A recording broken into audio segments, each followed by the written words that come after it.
Lord of the Rings is making a return to the cinema, and I'm not talking about Hunt for Gollum. Yes, Stephen Colbert is writing a new Lord of the Rings movie, and Spider-Man is out here breaking records. He's already hit 1 billion views for his trailer, but will he reach $1 billion in the box office? We're going to talk about all those things and much, much more on this episode of The Catch-Up. Welcome one and all to the With Mates podcast!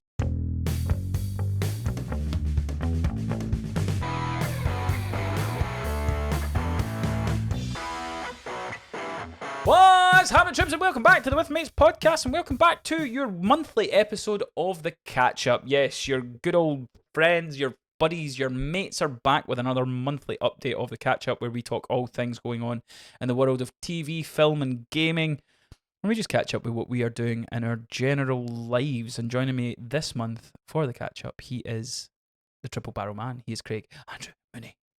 Was I on The Catch-Up last time? I don't think I was. This is my first catch-up of the year. Maybe. Think so. Maybe. Guys, I've been slacking. I He apologise. works a light schedule. He works the Roman Reigns schedule. Yeah. Just turns up when he needs to. As he is the smackiest of smacks, he is Polly Smack Paul Stirrit. What's up, you smackers out there? Polly Smack is back to catch you up on everything smacktastic.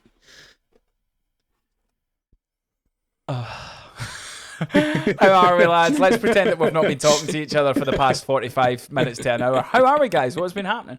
Oh, well, all sorts of stuff. Yeah, we've been talking movies and stuff, We have. and Craig is here. It's... I would like to pay one of you a really nice compliment about how the continuity that you have brought to this podcast, because I randomly was watching, I think it was like the first video podcast that we did together, and it was the first catch up, actually. That's what it was. It was the first catch up where we were like, oh, Andrew's the MCU guy, he's going to talk about all things Marvel and superheroes, and Craig's the TV guy, and he's going to be talking about all the TV stuff, and Joseph, he's all about D&D and anime, and he knows all sorts of stuff. He's super smart. Paul, what are you bringing to it? Stuff. That's what he said then. That's what he says now. Big man's bringing stuff. And he has been for the best part of 2 years. Yeah. All kinds of stuff. Whatever I can all kinds of stuff into this podcast. That's me.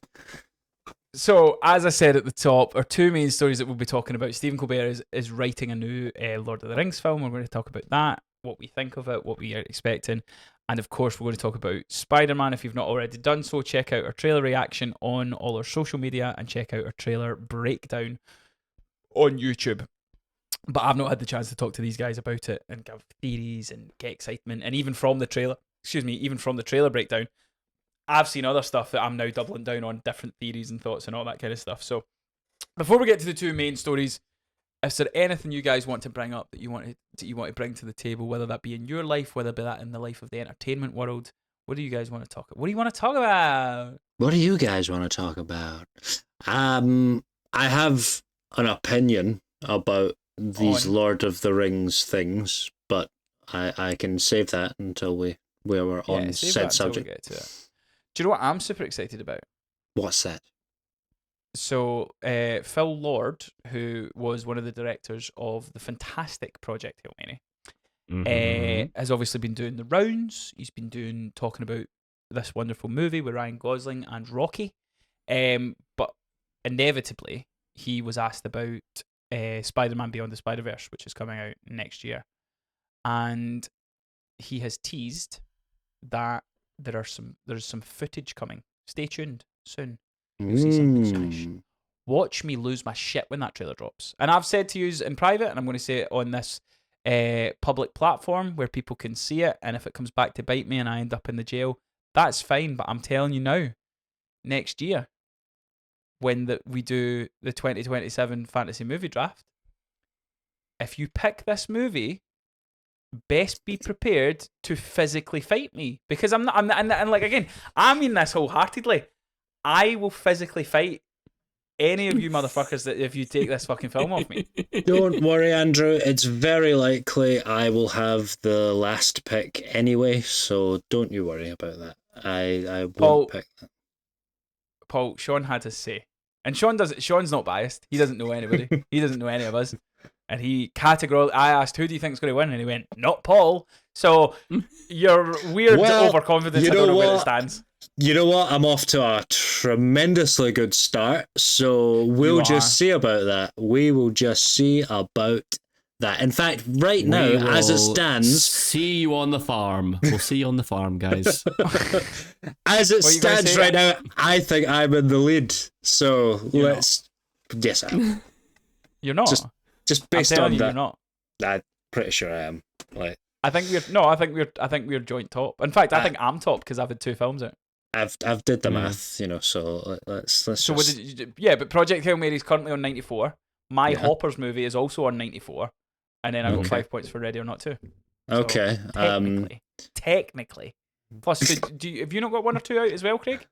Yeah, I think I've got 91, 93 for Peaky Blinders, I think. So it's close. I don't know if I've got anyone else out yet, but Mario Galaxy comes out soon. Okay, well let me reframe what I meant. Right, let me reframe this for the percentage. I got the greatest movies of all time. I got the greatest picks. They're so good. There are no greater picks than Polly Smacks. I picked the best, but no. I am the greatest picker in all of making cinema great again. I'm the greatest fantasy movie champion. I've never won it, but I'm the greatest. Percentage-wise of the movies that have came out, I am doing the best of that. Look at you doing backwards maths just to come out. Well, actually, if you fucking carry the one, shut up. Fucking percentages and all that stuff. Brilliant. You can make percentages say anything if you want them to. You just have to know how to massage them. Brilliant. So yeah, speaking of Project Hail Mary, we haven't done it yet. We are going to be recording our spoiler review for that. We need Joseph. Soon. Yeah, we need Joseph. Joseph is obviously a big fan of The Martian, and we want to see what his thoughts are on this. But like, just to give us a slight tease, what are your non-spoiler quick thoughts? 1 sentence, 2 sentences. I think you said it best, Andrew. I think you said it best when you said it will be hard to beat this as film of the year. I think that's my opinion on the matter. Couldn't agree more. I think if there's a better movie than this year, we're eating good. Yeah. Oh, Andrew, you're using the younger demographic. No. That's not you use the younger demographic. I use the actual phrase. You're like, what is it? Oh, the 8 or however you fucking put it. The 8. We're being fed. Yeah, that's not what I said. I said we're eating good. If there's a better film, let me make that fucking clear, young people. I don't talk like you. I'm old. I'm trying to, bring in the young folk to watch the series, so we have to relate to them. This is the closest I get to trying to be youthful. Go give your phone to your dad, all right? That's the brutal thing, man. Is like, see, do you know the phrase that kills me is like, because I'm about to go and do a show down in Lincoln, and there's obviously younger performers in the ensemble and stuff like that, and the phrase, "I'm old enough to be your dad," and I'm like, fuck, I've just done an audition for a fucking dad, and I'm like, I'm not old enough to, and I'm like, no, you fucking very much are, Andrew, man. Like, Jesus Christ. Yeah, Paul, quick couple of sentences for Project Hail Mary. My only review and all you're getting right now is that I think we might have a new Joseph Boone running joke for greatest movie ever. That's a question I'm going to ask him when we do the spoiler podcast, but we will leave that for there. So yeah, again, there's been a lot of stuff that the big thing I would say about this month is some really good movies, but now this is very much the end of this month. Oh, in fact, let's talk about the car crash. I've not actually pitched this to you. Let's talk about the car crash that was the Moana live action remake trailer. What did we think of that, boys? Uh-oh. How bad was that? I'm quite glad nobody threw that as a bomb at me. You want Mortal Kombat rather than that. Yeah, you got away with that. I tried to tell Craig. I tried to tell him. I steered into that skid. Go watch the movie draft if you don't know what we're talking about. But my just goodness. To me, to talk about Moana, just to me, I'm just like, why are you making it? Like, why? Like the fucking the animated one's less than what 10-year-old, and it's great. Is And again, live? I love him. Let's see. He was my favourite wrestler growing up. He was an inspiration. I think he's a really nice guy. What the fuck is The Rock doing with that wig? What is that? It looks dreadful. You're welcome, Andrew. You're welcome. That's what The Rock thinks about I don't know. Like, to me, like a lot of like all movies are to make money and stuff like this, but this is the biggest money grab I've ever seen, and I think it's going to be terrible. I think it's going to do so bad. I think if you look at the evidence of the other Disney live action things, which is a shame. I think Lion King made money, but I think the rest of them, like, but I'm like, just make something. They're still making they're making Tangled as well. And I'm genuinely surprised they haven't done Frozen yet. Genuinely, like, what I will say, I don't mind the Tangled one. First of all, because who they're casting, and second of all, it's not as prevalent as these other two, as much as I believe it should be. I think Tangled is one of the best Disney movies that they've done. But the people that they've cast, Catherine Hahn is playing the mum. I think that's great casting. Yeah, I think that's great casting. And I think it's very... I could be wrong. I'm going to look it up just now. I think the Tangled movie is doing... I think they're doing, like, young unknowns for the main characters. Yes, they have. Yeah, they've cast reasonably young known people in the two leads. Again, I really like that. So, yeah, Rapunzel... Let me see what Empire are saying. Agree. But yeah, as long as it beats Snow White, that's what we're all. Snow White is the litmus test. that's the bar. Yeah, truly, there is no lower a movie can sink. So we'll see. But yeah, to me, the Tangled one, I don't think is I don't think that'll be as bad. I think it lends itself to being live action and stuff, and I think it's like. It's crazy it's because not as globally dominated as something like a Frozen or like something that's got like nostalgia, like an Aladdin or a Snow White or whatever. It's crazy because there are quite a lot of people that go on about it, and it's probably just for the reasons you've explained, Andrew. But there is all kinds of hype for let's redo some of the Disney movies that didn't do so well the first time around and make them live action. Atlantis, Treasure Planet, a bunch of them, and they could put a budget to it. Doesn't have to be a mega monolith budget, but put some into it, and you can make a good movie. But they just don't want to do it. Yeah, the one that's been circling that I actually would really love to see is Hercules. I'd love to see Hercules live action. I think that would be so good. I would agree. I would, because it's my favourite Disney movie, along with The Hunchback of Notre Dame. Those are my two favourites. Good choice. But their track record ain't great. I know. Don't get me wrong. I love Aladdin too. I don't know if that's the Aladdin movie's not that bad in comparison to some of the other ones. Out of all of them, yeah, it's probably the better one. Okay. Right now. What's your favourite of the Disney live action remakes? What's your favourite one? Oh, right, let me have probably Aladdin. It might be Aladdin. I think it might be Aladdin. I will include Maleficent in that as well. I haven't seen that one. I've not seen that. I would say Maleficent's up there because obviously it's like I thought initially when they started doing them, that's what they were going to do. They were going to do like a bunch of movies from like the villain's perspective and sort of thing. But no, they just sort of went with. See if you look at the Rotten Tomato scores. So the best reviewed was The Jungle Book. I was going to say Jungle Book's one of mine. I think it's one of the better ones. And I didn't mind Beauty and the Beast. Cinderella's is reviewed quite well. Cruella's reviewed decent. Mulan. Pretty sure Cinderella was the first one. Yeah. I'm shocked at how low Aladdin is. Aladdin's like 57%. Yeah, no, but even Mufasa the Lion King, I didn't actually mind that movie. I didn't think it was good, but I didn't think it was bad. Will Smith just wasn't doing it. The thing for me with the Blue Will Smith thing is I was going, look, you just can't be Robin Williams, and they did their own thing, and I was like, cool, it's not Robin Williams, but I'm glad you didn't try to be Robin Williams. Yeah. But yeah, it seems very hit and miss as being generous. I So just you're feel talking- like so many of these, they just don't steer into their villains anymore. They try to humanize them too much. And it just doesn't work.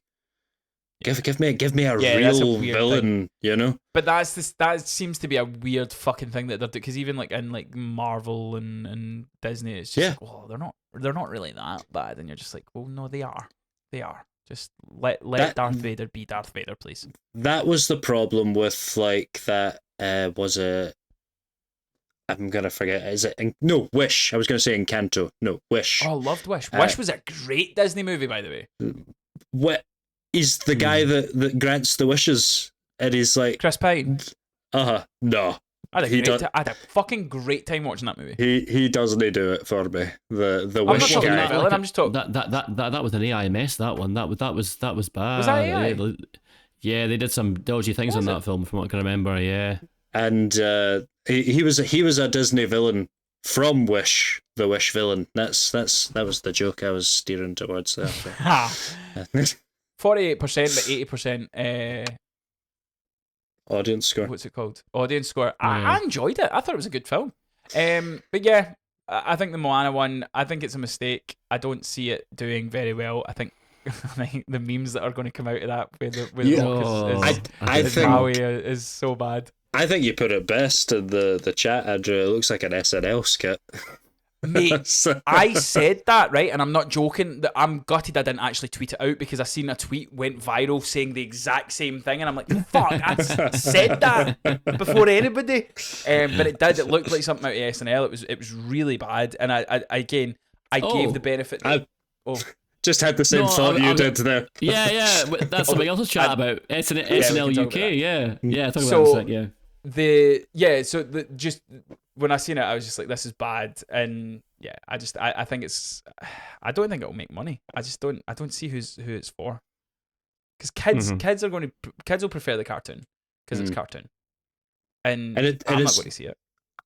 It's not the same situation as a How to Train Your Dragon. It would also be different if all these live action remakes were terrific and doing great, and people loved them. I don't think. I mean, Lilo and Stitch came out at the same time as How to Train Your Dragon, more or less, and that just got ripped apart by the dragon. You know what I mean? It's ripped apart, and it's not like, because I mean, to this day, I would say Lilo and Stitch is like a B, like Disney movie, if you know what I mean. But they still sell merchandise everywhere for it. So in terms of a merchandise thing, it's a mover.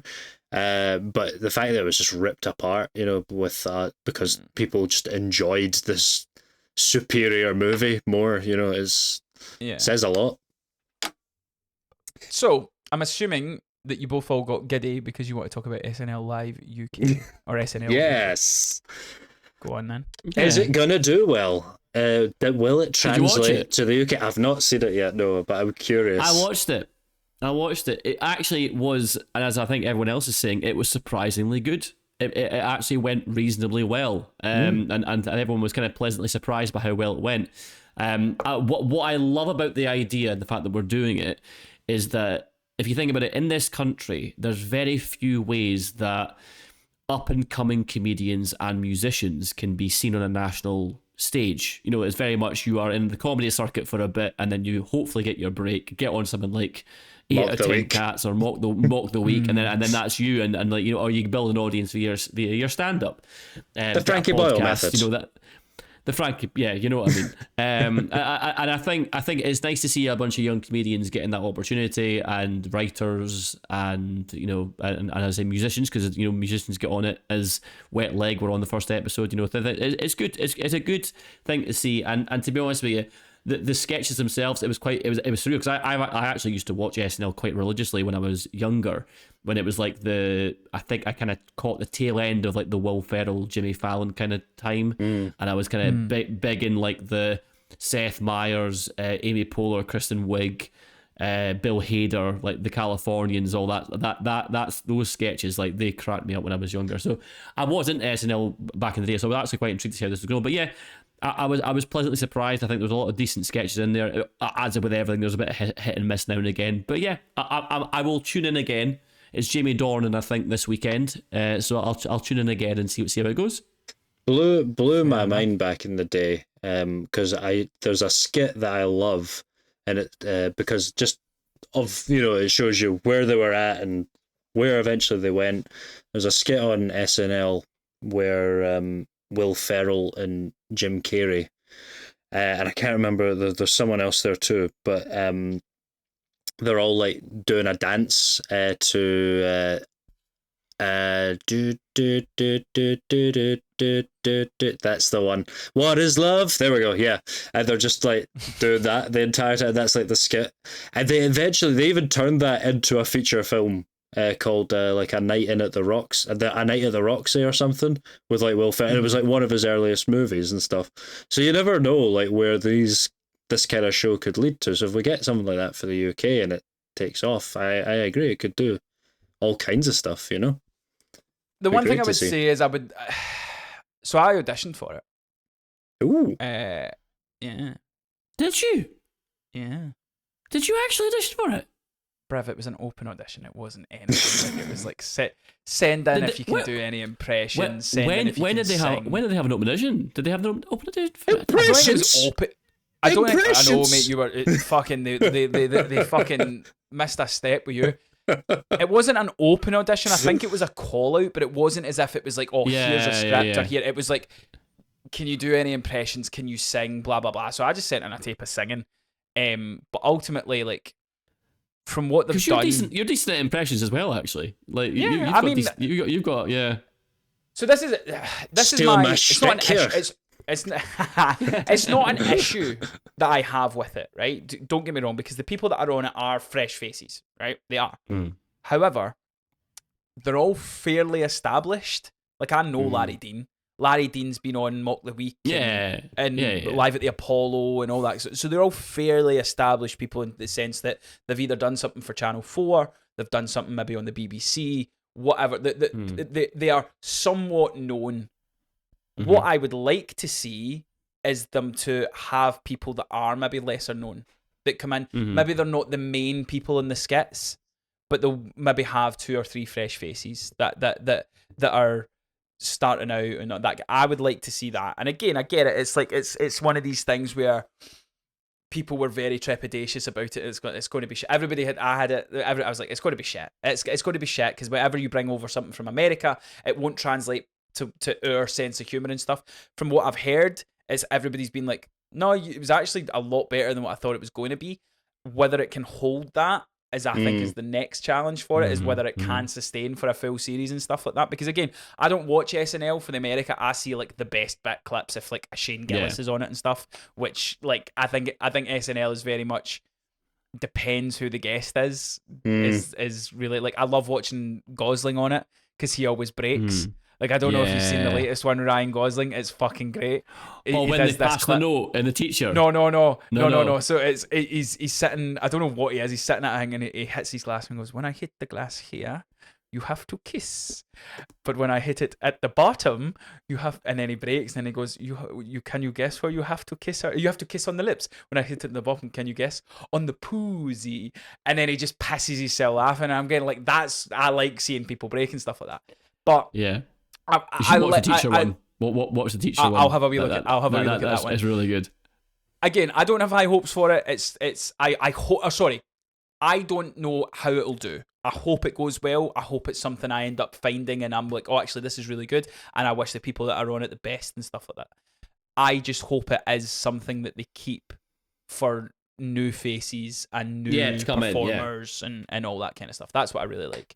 Because like I grew up with Soccer AM. Soccer AM was something that especially for like bands.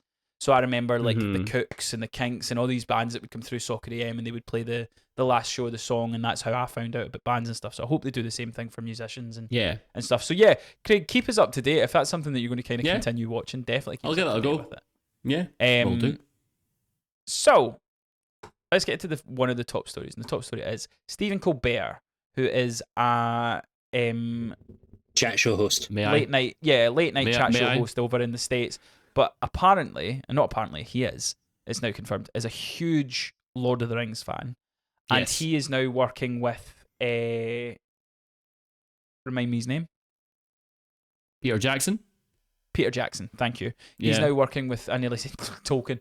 He's working with Peter Jackson to write a sequel to Yes. the Lord of the Rings movies. However, they appeared in the book before Yes. the story, so it's like 3 or 4 So- chapters Yeah.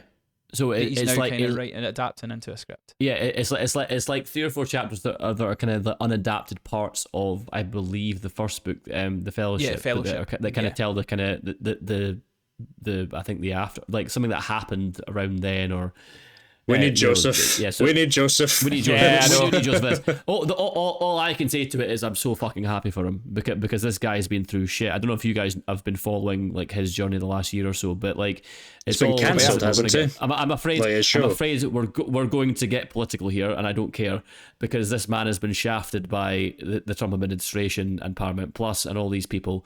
He has been cancelled before his time, cancelled completely as a move to appease the current political state in America. And he's a genuinely good individual and a good man and did a lot of good work and has been a fantastic late night talk show host, and I'm delighted for him that he's getting to do his dream, which he's writing a Lord of the Rings film, which is, he must be That's awesome. over the moon because he is such a good guy and he's a genuine fan of that universe. So yeah, power So, to him. Hope he does a great job. I didn't. When upon hearing this, I didn't realize he was such a fan of it. Because at first I was he's a like, massive fan. so I was going to say Yeah. that seems like an odd choice. Yeah. But having said that, what's his puss that just done the Oscars? Conan O'Brien is also quite a well-known writer. In fact, he wrote a Yes. lot of the he wrote Simpsons. the best series of The Simpsons. He Yeah, wrote yeah. for the first 10 seasons of The Simpsons, and that was when it was its peak. The monorail episode, I think, is his biggest one. Yeah. Yeah, that's great. So like, yeah, why not? So I'll give you a quick synopsis of what it's going to be. So this is from Variety, new Lord of the Rings movie. Stephen Colbert is co-writing the Lord of the Rings Shadow of the Past, which is the working title, which will go into production after the hunt for Gollum. The synopsis: 14 years after the passing of Frodo, Sam, Merry and Pippin set out to retrace the first steps of their adventure. Meanwhile, Sam's daughter, Eleanor, has discovered a long-buried secret and is determined to uncover why the War of the Ring was very nearly lost before it even began. So, fairly ambiguous, but it's quite cool that we're getting Sam, Merry and Pippin. It'll be interesting to see if they cast the same people, because I know... They think they can, though, because it's a time jump, Yeah. so... Well, They yeah, could exactly. get away with it. They could get away with it. No Frodo I though. know- No Frodo. Yeah, but I know Elijah Wood said he's more than happy to come back for Hunt for Gollum, and says he would love to just keep playing Frodo as long as they'll possibly have him and stuff. So to get back those characters, Sam, Merry and Pippin, it would be interesting to see if they keep the same actors and stuff. Again, to me, if Peter Jackson's involved, and if, again, you don't have to be a fan, but like Stephen Colbert, if he is, and it seems as if he's a massive fan, he's going to put a lot of love and attention and be so attentive to it. And I love seeing these kind of films, even like the Hobbit films. I went and seen them all in the cinema and stuff, and they are so nice to see on the big screen. And you know, I'm a big cinema advocate, so I'm excited. I think it'll be great. Yes, So I think Hunt for Gollum will probably be good. I think think? this film will probably be good. I think the Hobbit movies were good. You can have opinions, but they were good. You know, I don't think, like, the trouble is with anything in the Lord of the Rings thing, franchise, is I don't think we're ever reaching the heights of those movies. And I think it's... I don't think the environment for filmmaking exists that allowed that film to be what it was now, because I think there's too much studio overreach, there's too much CGI, because now it's here and now it's so easy. We don't want to create the chainmail like that could cover a country the amount of it, to do it. We have Ian McKellen having a bit of a mental breakdown while shooting a scene in a green room because there's so much CGI, and like I say, the Hobbit movie's good, but that's you compare it with, like, usually the word masterpiece is thrown around with the Lord of the Rings trilogy, so. And it is. Don't get me wrong, I'm all for it. I'm all for, like, a fan and a good writer and the director coming back to do it. And if there's anyone, Peter Jackson was involved with The Hobbit too, and already the landscape of how movies were made had changed so much in between then. So yeah, but on the flip side of that, Paul, I think that when the Hobbits were made, CGI was having its, like, big boom of, like, this is how you need to make movies now. Whereas I think now, look at Project Hail Mary, everything was practical. So I think that is kind of coming back into cinema again, which there's, like, people are desiring this making it properly, making it with less CGI. So I'm hoping with that comes potentially a return to old form with the Lord of the Rings films. But hopefully. Yeah. It's exciting nonetheless. It's one of these things where it's like, I know we had Rings of Power and stuff, but, like, to me, Lord of the Rings is the same thing as Marvel, as Star Wars, as all these things. Like, I want to see it on the biggest screen possible. I want to see it. Lord of the Rings. I want to see it at IMAX. Lord of the Rings is Empire Strikes Back, and Rings of Power is Book of Boba Fett. Yeah, I totally agree. It's Mandalorian season 3. Yeah. Either way, whether it's good, bad, or indifferent, we will definitely be there and we will be covering it. So right, let's get to the main story, right? Let's get to Spider-Man. Spider-Man is already breaking records. Spider-Man Brand New Day has passed over 1 billion views on YouTube, becoming the most viewed trailer of all time. I think it surpassed GTA 6, which was something like 400 million or something, not far off that. It fucking smashed it. Like, we're getting Spider-Man breaking trailer records before GTA 6. Sorry, I know that's a meme people do. But yeah, like, to me, I think it's one of the best trailers I've ever watched. It's why I did the trailer breakdown. And again, if you've not checked it out, go and check it out. It's because I just felt like, for a trailer that doesn't really kind of tell you much, there was so much in it. There was so much in it, and I don't feel as if it gave anything away. I still don't think the villains, like the actual villains in that trailer, like, again, I might be retreading old ground, but this is stuff that I've not actually spoke to you guys about. I think the comic book parts where it's the stills essentially that look like, I think that's in the first 5 minutes of the film, where it's like, the whole fucking Into the Spider-Verse thing. I'm Spider-Man. I'm the one and only Spider-Man, and this is what I do. And then it goes through all the villains that he's defeating, whether it is Boomerang, fucking Arachnid, whatever the people are. I think Scorpion is going to be a side villain. Again, really happy that he's coming back. But I was just on you go.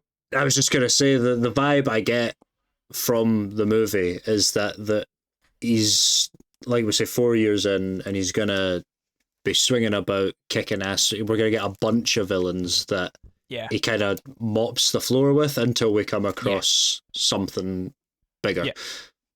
Is my impression anyway. Or either that it's a mock Sinister Six thing. But we kind of got that with the last movie. So this is the thing, I've seen people talk about it where it's like the Sinister Six, there's actually 50 characters who have been in the Sinister Six. So it could be a Sinister Six kind of thing. That is the way it is, man. The finicky 50. Yeah, exactly. The frustrating 50. But yeah, the thing for me, so my prediction for it is you're gonna have the introduction of, I'm Spider-Man, Peter Parker is no more, but this is how my life's been going. I've defeated this villain and that villain and this villain. I got the key to the city. And then it'll cut to the truck chase. I think the truck chase is very early on as well. I've seen predictions that it's going to be Mr. Negative. I don't think it is going to be him now. The thing from everything I've watched and seen I think there's going to be this anti-mutant move, and I think it's going to be your guy, Craig, that's going to be the head of it. Mm-hmm. Look at the big smile on his face. Remind me his name. Your Whose name? guy. Which guy? What, Mr. Legion? What the fuck are you sitting No, I thought you were on the same page. You're sitting smiling away at everything I said there, and now you're just like, what guy? When? Who? Why? I'll be honest, I zoned out. Don't go You're again. you're sitting like a fucking... I'm sitting there looking at a spreadsheet or something, the wank. Your Severance guy. I'm joking. Tremel Tillman. Yes, Tillman. Yeah. So Tremel Tillman, I think, he's going to head up this like anti-mutant thing. I'm pretty like 99% certain that Sadie Sink is going to be Jean Grey.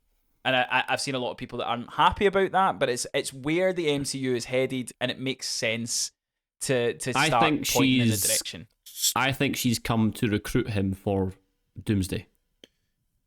She's come. I think she'll have come from who will eventually be the new X-Men. Yeah. She'll come from that universe to recruit him for Doomsday. We're thinking it's gonna be Magneto or something then. No. So I don't know who the villain is going to be. I think ultimately it's going to be... I think there's going to be like a bigger overarching story. But I think Spider-Man's going to be the villain. I think him Spider, yeah. into Man something. Spider, yeah. So he's not only going to be fighting whether it be Scorpion or this mutant guy, and there might be a point where he thinks Sadie Sink is here to destroy stuff, and it might be that he's trying to recruit. I think, again, Punisher, I think we've been sold down the river. I think there's a point in the trailer where Hulk has thrown Spider-Man. So there's a bit where it looks as if he's kind of like catapulted himself. I think there's been some trickery there, and I think it's actually Hulk that's just went shoo and threw him. I'm pretty certain Charlie Cox, Daredevil's going to be in it. I know he said he's not in it, but I'm pretty certain he is. I think that end. I've seen... So this is my favourite theory that I've seen. Sorry for gushing, guys, but, you know, Spider-Man's my guy. Do your thing. Pop off, the Queen. end scene... There we go. Craig's getting in on it too. Talking like we're young. Right? We're going to pull them in. That's what we're going to do. We're not. I hope you're all here. I hope the youth are here, but that's not our demographic. The scene at the end with the hand. Oh no, Paul. Paul, no. I have that as haunting my brain right now. You've opened phrase. Pandora's box. Yeah, trust me, mate. I've just done a panto run where that was it. So the end scene where you see Spider-Man kind of flying to fight the hand, and obviously everybody's theory because of what happened in Spider-Man No Way Home, where it's like, look at the big empty space at the bottom there. That's going to be where Daredevil and Punisher or whoever, or the Hulk or whatever. I've seen people go, what if the hand isn't there? What if that's Spider-Man fighting the Hulk? And I was like, imagine it was. Like, I'm so excited for this fucking movie. Like, Oh yeah, because Spider-Man fights the Hulk, doesn't he? I think Spider-Man fights that. Yeah, that's a thing, isn't it? Yeah. Interesting. So there's so many, and this is why I love this trailer, and this is why I'm so complimentary of this trailer. There are so many thoughts, there are so many theories, there's so many things that we go, oh, what if this means it? Like so I said during the trailer reaction, Black Suit Spider-Man, and then when I broke it down, I was like, I don't think it's Black Suit Spider-Man. I think it's Black Suit Spider-Man. I think it's Man Spider. Mate, do I know the theory? Do I know the theory? Okay, That's go amazing. for it. Yeah, go for it. Semi-spoilers. I don't know anything. This is just me reading stuff or watching stuff of people that have maybe read comics. So there's a comic run where Spider-Man mutates, and ultimately someone has to put Spider-Man down. Paul, who is the violent person that you like to see putting people down? Punisher. Yes. Is he in this movie? Yes. Yes. So there's a theory that by the end of this movie, Spider-Man dies at the hands of Punisher because he's getting too dangerous and he's getting too bad and he has to kill him. But there is a comic book issue where at the start of the comic, we think Spider-Man's dead and you see him coming out of his grave in the black suit, and the symbiote actually saves him from dying. And then he's like reborn, and they use the word rebirth in this. It wouldn't surprise me if we get, in some way, shape, or form, the symbiote is going to be part of this movie. Because if you're then going over to fight in Secret Wars or Doomsday, where it he originated, has to be Black Suit Spider-Man. And the other fun thing as well is that I'm loving, right, just in terms of just the MCU overall and talking about Spider-Man. I love Spider-Man. Spider-Man's my guy. All my Spider-Man shelf. Let me look. Let turn that round. Spider-Man shelf. All my Spideys. Venom, all these guys. I fucking love them, right? So the thing that I've seen is people are talking about who's the strongest Spider-Man. Is it Toby? Is it Andrew? Is it Tom? Who's the strongest Spider-Man? The Spider-Man in our hearts. No, it's Tom. Tom is the strongest Spider-Man. This is why, right? This is the theory. He's very young in this one. He's not as experienced and blah, blah, blah, blah, blah, blah, right? I seen a clip where it was Cap catching Winter Soldier's arm, and it was Iron Man or someone else. Black Panther catching... there's a bit where Spider-Man looked at. He's like, oh, cool. I fucking love this movie, guys. I'm so like, Paul, I just don't get why you don't like it. It just makes me so happy, and I just love talking about it. It's so good. But yeah, this film... There's so many theories and there's so many things it's going to do. Where do you guys see this? Is there any way this is bad? No. Well, I mean, this is 90-90 on both sides. I would say at least don't count your chickens. It is Marvel in Phase 4, but Paul. It's Spider-Man also. It's Spider-Man. It's phase. Is it not? And it's phase 6 now? Or something. Oh, phase 6 now. Yeah. Oh, are we? Oh, well, okay. Yeah. Okay, well, still phase 4 was like the first few. Don't count your chickens, but it is Spider-Man and he does well, so. Well, the thing is... Because he's everyone's favourite. He is everyone's favourite. He should be. I seen that the other thing is like, who's the best superhero? And they all said Superman, and I'm like, what the fuck planet are you on, man? It's definitely... The best two superheroes ever, and I think this is by box office and everything, it always comes down to Batman's usually top, and then it's Spider-Man. Is usually... Spider-Man's the best. And I mean, like, you can... Yeah, he's the best.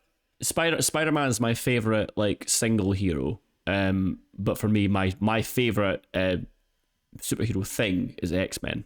It always has been. But Spider-Man's my favourite hero, if that makes sense.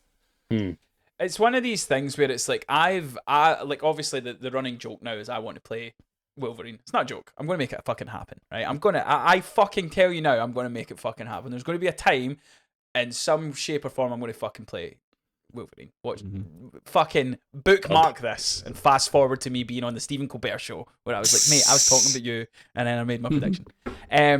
Say bub. Say bub. Bub. The thing for Can't me, teach that. Can't teach mate, it. fucking book me, man. Just book a job. It was always I wanted to be Spider-Man. I've obviously aged out of that role. I've always wanted to be Spider. Now, my favourite Spider-Man is Peter B. Parker and the so I mean I could like I love Peter B. Parker and the Spider-Man. We have a Nicolas Cage playing Spider-Man. You can still be Spider-Man. It could still happen. We've got our fingers crossed. But yeah, like to me, if you look at the Spider-Man movies, right? So Spider-Man No Way Home 93, 97, Spider-Man Homecoming 92, 87, Far From Home 91, 95. They're all great. And what they do well, no, they are. They're all great. There's something great. I'm smiling because I've gone to the movie. All right, I thought that was a kind of are they? They're all great, and it's what's so jarring to me is Sony doesn't seem to be able to do any kind of Spider-Verse kind of movie, like the Venoms, the Morbiuses, the Madam Webs. They're all terrible. We know why, guys. It's all right. We know what's going on there. No, we do. Speaking of which, the this whole trailer reminds me, it's like, because I know it's a comic issue first, but a lot of people, and my favourite Spider-Man series to this day is the 90s one, and there's a big long arc in that one where he turns into Man-Spider and he's hunted by the Punisher in a sort of green suit, and Kraven's the one that turns up for that as well. So I'm wondering if maybe it is Aaron Taylor Johnson, although it's Quicksilver. No, I would be happy with a different person though. But No, I'm it's wondering not if Craven does turn up in some fashion. And then, No, just I to think- add on to that, one of the best Okay. Spider-Man comics ever that people rant and rave about is one called Craven's Last Hunt. So maybe Craven's involved in this is all I'm gonna throw out there. Paul, I'd like to talk to you about a little game called Spider-Man 2 on the PS5. It's fucking terrific. Buy a PlayStation, play that game. So, want some of the best Spider-Man stories? Spider-Man games Is on that the is that My the one? Is that the favourite one where version of Doc Venom as Ock's the main villain? With Doc Ock's the No, main that- villain in no, the that- first with one. with no which is also no in phenomenal. two with Alfred Molina as Doc Ock. Spider-Man 2, the game. No. That's a good game as well, though. That's a really good game. That's No, that's it's one the we're one talking with about, Craven. right? So one with Craven and the Venom, and it's such a good game. They're so As I good. said, I'm my gonna- my favourite portrayal of Venom is in that game. That's my favourite. Oh wow, that's awesome. My Mhm. favorite suit comes from that game. I said that on the Mhm. trailer reaction as well. I think I love the PlayStation 4 Spider-Man suit. But yeah, I think I'm trying not. Again, all these movies, I try not to get my hopes up too bad so that it doesn't meet my fucking wild expectations. But if Punisher's in it, Hulk's in it, I believe Charlie Cox is going to be in it. If we're getting introduced to Jean Grey, I think we're going to get Black Suit Spider-Man in some way, shape, or form. And it's ultimately going to lead to we're going to get that. This is the exciting thing for me. By the time I leave the cinema, hopefully at midnight, Cineworld, come on, fucking get me my midnight show, and I've missed doing my midnight showings. By the time I leave, say at fucking 2-3 a.m., the next Marvel movie will be an Avengers film, which is fucking exciting to me. So we're going to get some sort of tease at the end of that. We have to. There's no way we don't get a tease for Doomsday at the end of Spider-Man. But yeah, this Spider-Man film, I'm going to make a prediction. This will be the first, or no? What's the highest grossing movie? Is it Of all 2? time? Avatar 2? Yeah. No, it'll be Avatar 1, if it still is. Is it Avatar 1? So Avatar 1 Or does Avatar something 1 else is on beat it? 2.9 billion.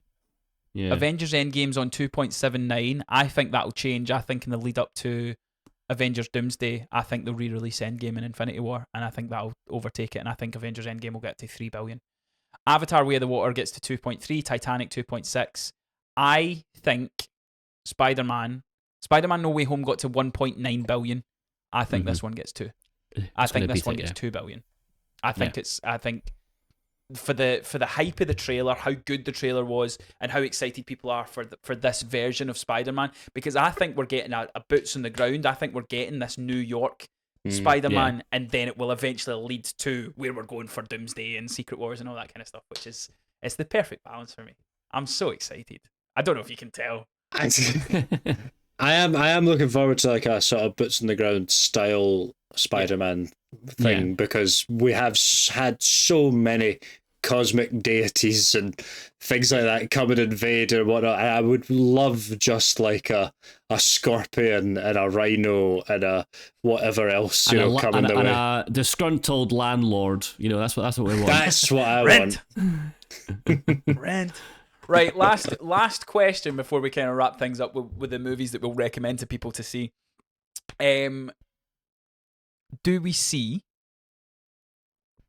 anything to do with Spider-Man and Daredevil? References. That's it. Hopefully not. Yeah. I don't think we'll see. Well, I don't think we'll be able to see Tom Holland, but I think there'll be. What about in Punisher? Maybe we get a Madam Web. Like, it's No. not Spider-Man, but Paul, here's a let suit. that die. It's not Spider-Man. It's some kind of a arachnid Man spider. an arachnid person, crawling the wall.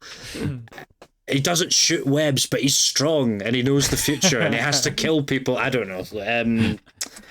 But I don't know. Maybe something like that. A contractually acceptable face of webs. I don't know that we get, or a reference.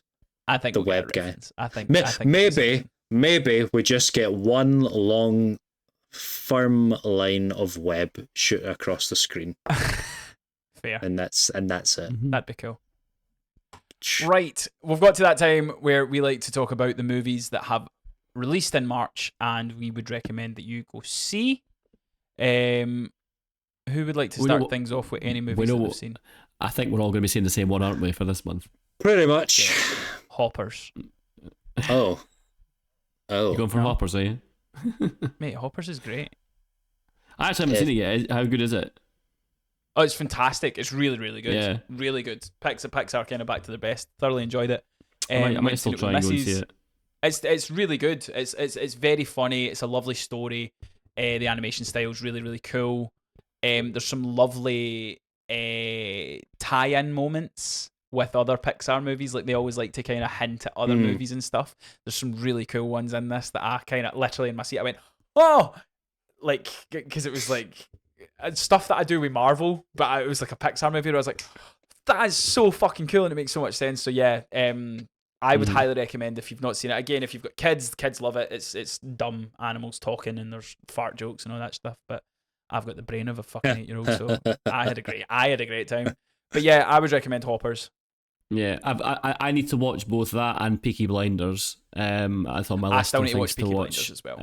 But yeah, for me it's Project Hail Mary. That's the movie recommendation of the month for me. I would say. I think everyone should go and see that film and keep supporting but I know it's technically based on a book and stuff, but like that's an original film in a way. You know, it's not like a continuation or a sequel. Or I think it's broken records as well for like the best a film is done that's not a sequel or an IP or some kind of thing. I think it and Oppenheimer are the two highest grossing films in the recent memory. So yeah, fantastic to see, and it's a great story. So yeah, definitely go and see Project Hail Mary. I totally agree. Yeah, Project Hail Mary. It's late, guys. It's late. It's fantastic movie. I was glued. I had the similar feeling I had with that movie as I had with How to Train Your Dragon, seeing it in IMAX.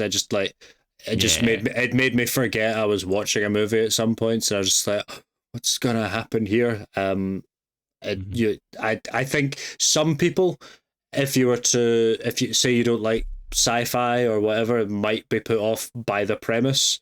But I'm saying to you now, don't be. Just go and watch the movie. It makes you care about something that you'd never think you'd care about, and you really do end up caring about it. So story-wise, it's about a man and his dog. Put it that way. It's about a man and his dog. Go fucking see it. It's really good. It's really good. I cried like 3 times. And that's when I know I'm invested. And the I seen it in IMAX as well. Stunning. Yeah. See it in IMAX. Yes. See it in IMAX. See it in IMAX. Agreed. Stunning. The soundtrack as well is fantastic. And I love the performances as well from not only Ryan Gosling but the guy that was doing the puppetry for Rocky. Actually does the voice as well, and that was by accident. I did the voice. Yeah. Which I love. I love these the kind other of things. The other two that I want to give a shout out to, which I haven't seen, but I'm going to try and see. I don't think I'm going to have time, but I'm going to try and see it. Is Ready or Not 2 is getting really decent reviews, especially from audience scores. And the other one is They Will Kill You, Zazie Beetz. I've seen this like promoted that trailer. It looks bananas. That film. Yeah. But in a fun way. Yeah, it could be quite. So that could be quite a good group trip. Actually, we should maybe go and see that together. Yeah. That could be quite fun. So that comes out the 27th. So that comes out That comes out the end of the week. I'm going to try and see it. I don't know if I'm going to have time, but if I do have time, I'm going to try and see the two of those films. But yeah, the two recommendations I would give you is if you want a more kind of family friendly film, definitely see Hoppers. But I agree with Craig and with Paul. If you can only see one movie this month in the next couple of weeks, go see Project Hail Mary. It's if there is a movie that comes out this year that's better than that, Spider-Man. As I say, we're eating good. Mary Project Hill. Magic hanging. Nah. Slimmy. Quick look forward to April. Yeah. Super Mario Galaxy movie. Woo! We're eating. Lee Cronin's The Mummy. Yes. And we've got the Michael Jackson biopic. Curious about The Mummy, actually, for me. I'm really curious about that. We all swerved it, didn't we? We all swerved it in the movie draft. I think we almost put some. I think Joseph almost pick it or something. Something happened like that. Yeah. I brought it up as it was like an alternative. But yeah, April's a wee bit quiet with movies. which is good for us because we've obviously got a lot of TV to talk about. Oh, But yes. Then May is where it all kicks in. May's got Devil Wears Prada 2. It's got Mortal Kombat Must. 2. It's got Star Wars Must. Mandalorian. Uh, So there's loads to be talking about, and we will be covering that and all things TV and games on the With Mates podcast. But that's another catch up. Come and gone. Thank you so much for catching up with us, your mates. My name is Andrew. This is Craig, and this is Paul. Your good friends. Put in the comment section, what are you excited about? Have you been enjoying SNL? Are you looking forward to the Lord of the Rings movie? Are you as giddy as I am about Spider-Man? All those good things. Get in the comment section. Let us know all your thoughts on everything that we've talked about today. I will point you towards our YouTube channel and our podcast channel on Spotify. We will be talking, we've already talked Game of Thrones this year. If you've watched the Night of the Seven Kingdoms, go and watch and listen to our reviews of that. We'll be talking about Daredevil, we'll be talking about Invincible, we'll be talking about Darth Maul, and we will be talking about The Boys all this month in some way, shape or form, whether that be here on the YouTube channel or on our TikTok. Make sure you're following us at WithMatesPod on all social media platforms, and make sure you've hit that red subscribe button because we are going to the moon. Or no, where do they go in Project Hail Mary? A distant star. Very far away. We're going there. Tahua. Yeah, we're Something going like there. that. We're going to the green planet. Genophage, Astrophage, Tahua. Astrophage place. Yeah. That's where we're going. So make sure you're here on the ground floor with us. Hit the subscribe button and get involved in the conversation. If you've not already done so, we've got a trailer breakdown and we have our fantasy movie draft. It's already on the YouTube channel. But that is all for us this time. If you want to follow me, I'm at Andolph the Grey. Craig is at Craig Andrew Mooney and Paul is at Stirrit Story. But don't follow us, follow the podcast at With Mates Pod. Thank you so much for watching. Thank you for listening. We'll see you next time. Latest on MNJ. Stephen Colbert, we are giving you this franchise. Keep it secret. Keep it safe. Don't fuck it up. Don't fuck it up either.